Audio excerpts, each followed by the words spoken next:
లాగా ఉంటుంది.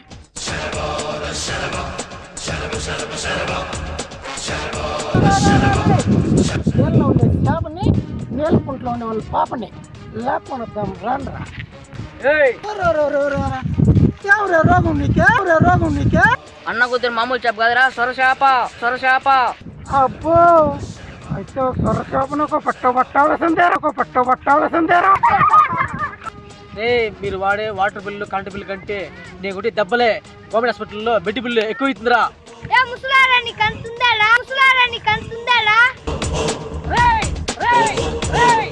నేచర్ లో కొట్టే ఫ్యూచర్ కనబడుతుందిరా. ఏం చేయబోరే వినుకోటే రాండ్రా. మేకప్ కొడితే మైండ్ బ్లాక్ అవుతుంది. ఈ బాలరాజు కొడితే మీ జీవితాలే బ్లాక్ అవుతాయి.